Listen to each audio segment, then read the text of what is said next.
and welcome back to our sixth session, our final session for the day. And this is where we really give you our nuggets of wisdom. So in this first video, we have some advice for new people, but also you may find some really good words of wisdom here, even if you've been homeschooling for a while. So let's see what our ladies have to share with us. If you really feel that this is what you want to do it for a year. Learn everything you can about it. Enjoy the process. If you're using a curriculum like Sonlight, it's laid out for you. There are so many helps online. There are so many resources to encourage you and help you. So you're not alone. I would recommend that you find other homeschool families near you who can encourage you, some who are maybe a little further on the path than you are, so that you can pick their brain. So having a community helps a lot. But also, I think, don't look at this year as, if I blow this year with my first grader, my 6-year-old, they'll never get into Stanford. Okay, who says Stanford should be your goal anyway? But also, it's a year at a time. Your children change so much from year to year. You will change so much from year to year. If you really feel that homeschooling is something that you want to do it, go all in and say, for this year, I'm committed to this, because there are going to be highs and lows. So if you quit at the first low, don't do that. Commit to a year. But know that this isn't an eternal covenant that you homeschool. Okay, if for me, it ended up being that we homeschooled all the way through. But it was a year by year thing. And it's like anything else, right? When you learned to ride a bike, maybe those first couple days of riding the bike, you fell a lot and you hurt yourself and you wondered if you could ever stay up. It's very similar to that, homeschooling is. I'm in Texas. We do not have to do any kind of testing, but I thought, no, I should probably, have them do something. So I had them do the California Achievement Test. I had never been a more nervous wreck in my life having them do that, because I thought, oh my goodness, I've been their only teacher this whole time. Oh, what is this going to show? And it shows exactly what you already know. I knew that they were on the grade level in math because they were working through, third grade math. And guess what? They did just fine on the third grade math test. And I knew that they could comprehend with their reading, because we're doing that every day. So guess what that test showed? They're comprehending their reading. So yes, it was nerve-wracking. But it was no surprise at all, because you will see what your children are learning. And how do you know you're not going to ruin them? What if things, get hard? What if there's a subject that you just don't feel equipped? Especially with math. That seems to be one of the trickier subjects. Sonlight provides you with math programs that have a video component where someone is doing the teaching. It does not have to be you teaching them the math. Matthew C. and Saxon at one point, Matthew C. is the whole time, has video instruction. Saxon has video instruction when they hit a certain point, so that you are not the one doing the teaching and with the math. And even when you get to high school, that can be very daunting. When you hit the high school sciences, the textbooks are actually written to the student, and kind of a conversational style, and they really are. The curriculum that Sonlight provides is designed for homeschoolers. It's designed to teach your child. It's not designed for you to all of a sudden know chemistry and be able to teach it to them. No. They learn it by reading the book. And doing the questions, and it gives you all the answers and explains them, so that your child can work through that independently. And I have found that one of the ways that my children have been successful in college so far is that because they did develop that independence as they went on, especially through high school. They've got their own student schedule for their Sonlight subjects in high school. So they are self-sufficient. They know what they need to read and when. So that translated so well in following a syllabus in college. So the whole system, your children are so dependent on you in the early years, and you're thinking, it's all me, it's all me, it's all me. How can I do this? But as they grow, they do get more independent, and you have the tools to help them develop that independence. And you really do see that as the years go on. I have a friend, a Sonlight friend, who always says that everyone is an evangelist for their own way of doing things. And so everybody has, oh, you have to do this. Oh, you have to do this, So I would say really, it's good to get advice. It's good to, I would say, put the givens in place. What is required, and start from there and work out. If you're overwhelmed, start with what is required and then go from there. Don't feel like, I think it's easy to get overwhelmed with all of the options. And there are so many more than when I started, when we started. It's grown. This community has grown, and there's so many options. It can be overwhelming. So I would say, if you have started and you're exploring Sonlight, a good thing to know is that you do not have to do the same thing next year. You can start where you are. Make a plan that is going to help you through this year. I wish I had known that I could start with Sonlight and do that year, and while I'm researching 18,000 options, and then decide after kindergarten that I maybe I want to do this or that.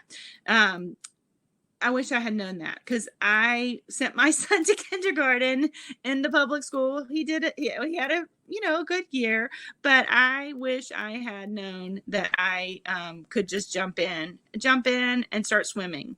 And there, I didn't have to, research all 80,000 options on, at the very beginning. That was overwhelming to me. I had a baby, I had a toddler, I had a preschooler, and I had a precious little elementary child. And so I could have jumped in, had a great year of homeschooling, and continued on and made changes if we needed to.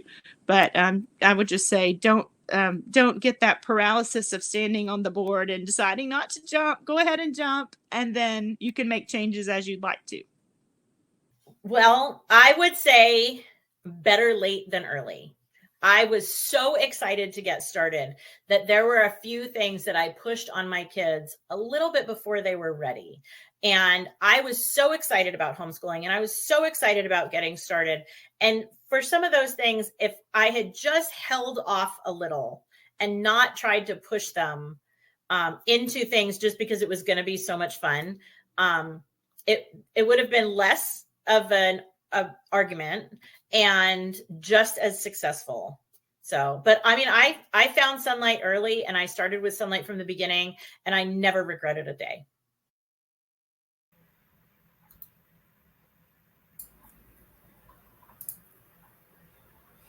That is a good word. I've never regretted a day. And that is so true for my story as well. Judy, I know yours as well. Couple of things I wanted to highlight that I wanted to just hone in on. The year by year, take it 1 year at a time. Like I said it earlier, I will repeat it. Just because you decide to homeschool this year does not mean that you're going to homeschool all the way through 12th grade. Maybe you want to homeschool all the way through 12th grade, and then you have a child that comes to you halfway through 9th grade and says, Mom, I want to go to this private school where I am playing cross country and I've made friends and I want to go to that school. And you haven't budgeted for that. And you're like, whoa, wait a minute, hold on a minute. So that happened to me. I'm sharing a story. And my oldest came to us and wanted to go to school. But I was like, no, we're going to homeschool all the way through. I will be a failure if we don't. This is what I set out to do. And in the end, we did end up sending him to the school, and it was the right thing for him. He excelled. His first report card was my first report card because I had been homeschooling him since kindergarten. So how was he going to do? So when he got his straight A's, I was like, all right, I'm doing okay. They're going to be fine. The other two kids, they're going to be fine. But so yes, 1 year at a time, take it year by year. And if you need to make a change, you can make a change. Don't feel like you're signing up for a life sentence, and don't feel like it's a failure if at some point you end up doing something different than what you originally planned. The better late than early is also another thing that I want to harp on. I have so many friends and so many people that I talk to in the booth that are just chomping at the bit to start.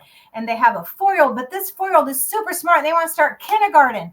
Remember that our kindergarten level is for 5 to 7 years old. So if you start it with a very young 5-year-old or a very young 4-year-old, then you are setting yourself up for every year is going to be a bit of a stretch. And you don't want to do that.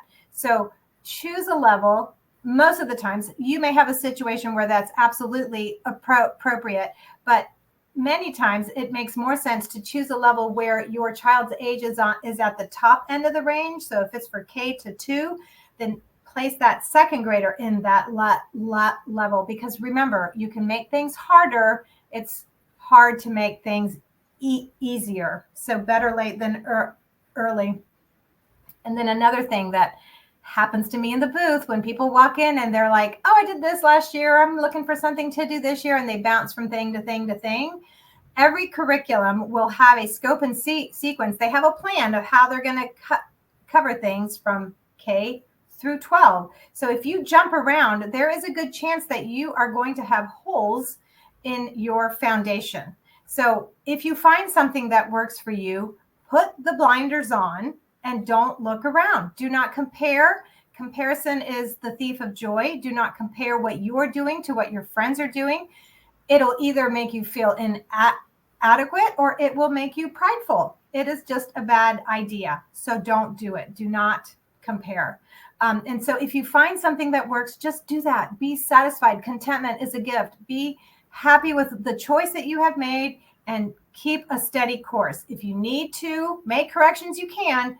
But don't be like, oh, what's over there? Oh, what's over there? Like, don't shop like you shop at Target, where you're like, oh, there's the dollar spot. Let me go see what new pillow I can pick up or whatever. So, because you're just going to set yourself up. And last thing, I saw that Amanda said that she's a Sonlight evangelist, and that just made us smile, because we're all Sonlight evangelists, which is why we're doing what we're doing. So if you are a Sonlight evangelist, you may want to join us in the app and learn about a new thing that we are going to be launching soon. You're hearing it here first. We haven't even released it yet, but it's called Share the Journey. And this is where you have a chance to invite your friends into your home and have one of the education consultants join you virtually, of course. We would love to fly around the country and do this, but we can't do that. So, and they will share alongside you about Sonlight. So if you're interested in that, join the app. We're going to be posting that over there very soon. It's not quite all finished yet, but I'm giving you guys a little teaser. Awesome. Yes. You're going to keep an eye out for Share the Journey. I think it's really going to be great. You know, the title of this session is called You Can Do This. And the president of our company so firmly believes that we have built into Sonlight a number of things that offer support to our customers. And we've talked about them here and there, but I wanted to run through them one more time as we kind of wrap up, so that you realize that we really are here for you. And we do, on a regular basis, every morning, pray for our customers and talk to the Lord about the needs that you share with us. But we also have a number of other things in place. Sheila has talked about our app, where you can find community in our Facebook page. Education consultants, we've talked about booking a consultation to get your questions answered and help you place your order. Though that is a group of veteran Sonlight moms who have made their own plans and educated their own kids and placed their own orders. And now they're excited to help you develop an education plan for your family that helps you start off with a successful launch. So our consultants are a great place to get those questions answered. We also have another team of veteran Sonlight moms who are our advisors. So our advisors have a slightly different role than our education consultants do. Our advisors work primarily with existing Sonlight customers. So if you need help once you've received your order and maybe you forgot to order something, or you feel like something might be missing, advisors are great to talk to. If you get 3 or 4 weeks into your program and you don't understand something that you've come across, or you're not sure what you're supposed to do in a particular situation, that's another great time to talk to an advisor. Our advisors love to pray with our customers. When you're having a tough day and just struggling getting through it, you can chat online with an advisor. You can call them on the phone. You can email them. They would love to offer a word of encouragement. We also have mentors. So if you're a brand new first-time Sonlight package purchaser and you have joined the app and you get into the newbies program, which is designed specifically for our first year Sonlighters, we have a group of mentors in there who are also veteran Sonlight moms, and you may notice some of them have a couple different roles, and they are there to answer those questions, to give you confidence in getting started with your Sonlight year. So lots of ways that we have built in support for you as our customers, so that you don't miss out on anything. And I see Giselle's asking, how do we access the advisors? Go on our website, and in that little search bar, type the word advisors, and their page will come up, and you can click on one button and chat with them right on your screen. You can call them on the phone. It'll tell you what their number is, how to reach them. So it's very easy to get in touch with our advisors. Just look for their page on our website. So we have one more video for you. This is the one that makes me cry. Say it right here. This is is homeschooling worth it? And so let's hear what Lisa has to say.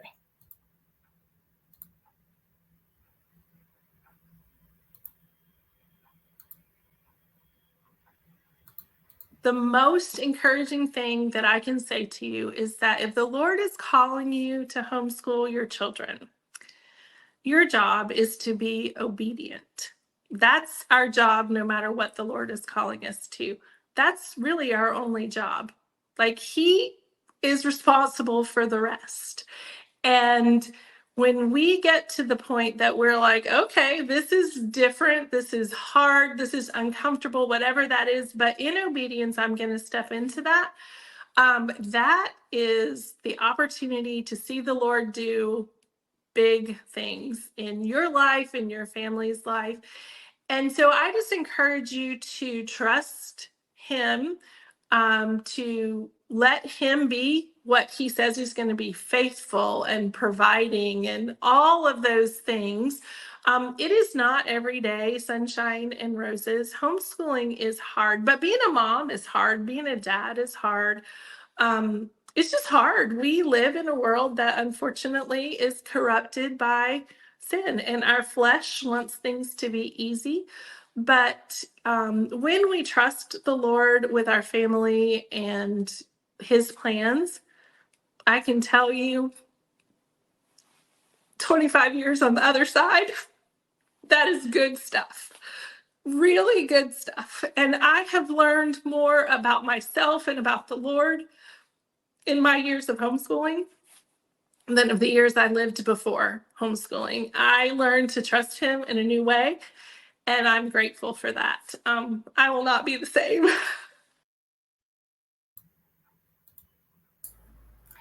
Yep. It definitely does change you. It is a refiner's fire. It's a good thing, but it's a hard thing. So my words to you are, if you are feeling the call, you need to trust and you need to obey, and just know that there's going to be hard days, but the sweet days outdo the hard days. And it's easy for us to say that from our season or our place on the path, on the journey of homeschooling, because we are looking back and we are saying what an amazing time that was in our lives. Now, don't get me wrong, there were many days in the middle of that journey where I would look at my husband at the end of the day and say, why in the world did I agree to do this? Or my children, your children are all going to hate their mother by the time we're done with this homeschooling thing. And so it is a hard thing, but you know what? So is parenting. And really and truly, homeschooling is a lifestyle. Mm-hmm. It's part of your family's life choices. So it really walks hand in hand with your parenting. So yes, from our vantage point now, we're here to encourage you and tell you it absolutely is worth it, because we wouldn't have traded it for anything now that we look back. Yeah. So, and all of the ladies who shared today would have said the same exact thing. That is why we are here doing the things we do. We could be laying on the beach relaxing, but we are passionate about helping new homeschoolers find their path. And so we provide these workshops like this. We have the app, we have the mentors, we have all the programs that we do are so that we can help you walk in your right steps that the Lord is calling you to.